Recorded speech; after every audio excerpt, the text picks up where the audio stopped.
Olá, meus irmãos em Cristo Jesus, eu me chamo Cláudio Soares e eu estou aqui para compartilhar um pouco da mensagem da Palavra de Deus para cada um de vocês. E o livro que eu quero falar com vocês essa manhã da Bíblia Sagrada é o livro de Mateus, que é o primeiro livro do Novo Testamento. Um livro fantástico, é um dos 4 evangelhos que traz a história de Jesus Cristo. E Mateus é um livro que eu amo demais, é um livro que logo no capítulo 1 fala sobre a genealogia de Jesus, vem mostrando todas as gerações até chegar em Jesus Cristo, e ali a gente vê de fato, analisando todos os fatos e o contexto bíblico, a promessa de Deus se cumprindo em Cristo Jesus. E o resumo que nós temos do capítulo 5 ao capítulo 7 de Mateus é fantástico, irmãos. A gente começa com o sermão da bem-aventurança, ali onde Jesus ele traz ensinamentos ali para todos os seus discípulos, onde eles ficam maravilhados com os ensinamentos de Jesus. E nesses ensinamentos contém mensagens poderosas que mostra como nós cristãos devemos se comportar, como verdadeiramente devemos servir a Deus. E nesse resumo traz ensinamentos do reino de Deus, a transformação que esse reino produz na nossa vida. Jesus ensina como ser um cristão verdadeiro, mostrando que devemos ser o sal da terra e a luz do mundo. Queridos, no capítulo 5 ao 7, traz esses ensinamentos poderosos. Jesus, quando termina o sermão da montanha, ele vai descendo a montanha, vem diante dele um leproso e se prostra com o rosto em terra diante de Jesus e fala: Mestre, se queres pode me fazer limpo. E Jesus toca sobre ele e fala: quero ser limpo. Aquele leproso levanta agora já curado das suas chagas, olha para Jesus, Jesus olha para ele e fala: vai, apresenta-te com o sacerdote, oferece a tua oferta e dá testemunho daquilo que Deus acabou de fazer na sua vida. E ali ele foi e seguiu o seu percurso. Jesus agora entrando em Cafarnaum, vem diante dele um centurião. E esse centurião chega diante de Jesus e fala: Senhor, eu quero que o Senhor cure um dos meus servos que está paralítico e está padecendo na sua doença, na sua casa. E ele olha para Jesus e fala: eu não sou digno de que o Senhor entre na minha casa. Eu sou um homem de autoridade. Eu sou um centurião e tenho pessoas sobre a minha autoridade. E se eu falo para o meu servo: vai, faz, ele faz, vem, ele vem. E aquilo que eu peço para ele fazer, ele executa.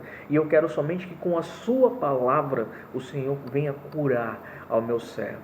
Jesus olhou para toda aquela multidão que estava presente e fala: nem em Israel eu vi tamanha fé. Olhou para aquele centurião e falou: vai, e seja feita conforme a tua fé. Jesus ele continua a sua caminhada, ele adentra ali na casa de Pedro, e a sogra de Pedro estava acometida de uma enfermidade, de uma febre. Jesus, tocando na sua mão, automaticamente a febre se retirou e ela foi curada. A Bíblia vai discorrendo ali, mostrando que já estava quase a noitinha, anoitecendo, e Jesus ele continuava ainda a curar todos os enfermos que vinham até ele. Jesus curava todos aqueles endemoniados que vinham até Jesus. Jesus expelia a todos os seus demônios. Jesus estava operando prodígios, milagres e maravilhas sobre todo aquele lugar. Até que Jesus chega próximo do mar e chega um escriba diante dele e fala: Senhor, eu quero te seguir. E ele fala: as raposas têm covis, as aves dos céus têm ninhos, mas o Filho do Homem não tem onde reclinar a cabeça. E um discípulo chega para Jesus e fala: Jesus, deixa eu primeiro enterrar o meu pai. E Jesus olha para ele e fala que deixe que os mortos enterrem os seus mortos, vem e me segue. Jesus entra naquele barco ali. No capítulo 8 de Mateus, do versículo 23 ao 27, traz uma história fantástica, irmãos, que eu amo demais essa história, que fala sobre Jesus acalma a tempestade. Em algumas Bíblias vai relatando lá essa história como Jesus acalma a tempestade. Jesus agora vai fazer a travessia do mar para o outro lado e entra juntamente com seus 12 discípulos. Jesus ele deita no barco ali e cai no sono e dorme. E no meio desse trajeto de travessia, a palavra relata que veio uma tempestade.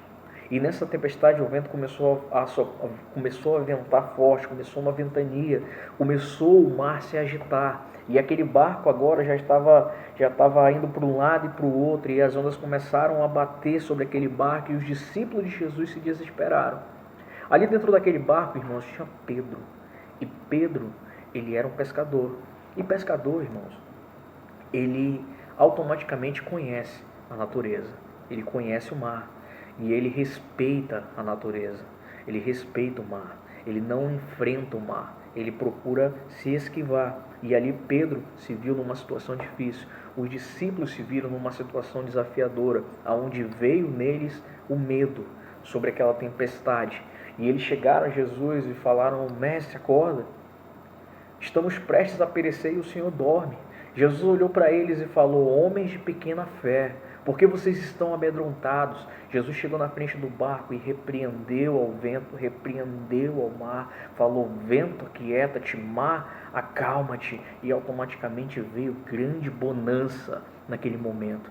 Queridos, ali nós vemos que, e a palavra relata que os discípulos ficaram admirados. Quem é esse que até o vento e o mar lhe obedecem? Irmãos, eu não sei o problema e a situação que você está enfrentando hoje na sua vida. Eu não sei qual dificuldade, qual mar agitado que você está enfrentando. Mas uma coisa eu sei, que se Jesus está dentro do seu barco, a tua vida, esse barco não está te levando para o naufrágio. Esse barco não está te levando para a destruição na tua vida. Pelo contrário, Jesus está ali mostrando que Ele está no controle da situação.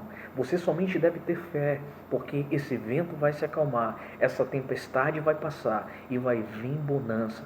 Eu quero te dizer que essas situações da nossa vida não vêm para te destruir, mas vêm para te produzir em você fé, esperança, vêm para trazer em você confiança, vêm para trazer em você dependência total em Deus. Deus, Ele quer que você seja dependente dEle, que você coloque o controle da sua vida, porque pode ter certeza que com Jesus no barco, você não está em uma vida sem missão. Sabe por quê? Porque Jesus escolheu a Pedro. E Jesus, quando chamou a Pedro, falou: Pedro, vem que eu te farei pescadores de homens. Ali ele estava colocando uma missão para Pedro, dizendo: Pedro, você vai ser pescador de homens. Você acha de fato e de verdade que eles iriam naufragar naquele lugar, que eles iriam morrer naquele lugar e que uma promessa seria encerrada? Não. Jesus estava no controle da situação. Ele sabia tudo o que estava acontecendo naquele lugar, mas ele estava vendo aonde estava a confiança dos discípulos de Jesus. Ele estava vendo aonde estava a confiança dos seus discípulos. E os seus discípulos ali se atentaram mais à tempestade, mais aos problemas, mais ao mar, entendeu? E se esqueceram que o autor e consumador da nossa fé estava dentro do barco. Irmãos, se Jesus está no nosso barco, você é mais do que vencedor. A luta vai cessar e você vai conseguir vencer. Às vezes nós oramos e pedimos para Deus mudar a situação da nossa vida, mas às vezes Deus, Ele nos coloca nas situações da vida para poder trazer em nós transformação, para poder trazer em nós mudança, para trazer em nós dependência total dEle. E quando nós dependemos de Deus, nós não tememos a tempestade, nós não tememos as dificuldades, nós não tememos, sabe por quê? Porque o apóstolo João fala na sua carta, ao qual fala: filhinhos, no mundo tereis aflições, mas tende bom ânimo, porque eu venci o mundo. Essas palavras eram de Jesus. E se Jesus venceu o mundo, nós também podemos vencer. Nós também podemos conseguir vencer as dificuldades desse mundo. Você nasceu para brilhar, você nasceu para vencer. Jesus não esqueceu da sua vida. Pelo contrário, Ele está no controle. E se Ele está no controle, você vai conseguir chegar do outro lado. Que Deus te abençoe nesse dia e que você tenha uma vida de Deus.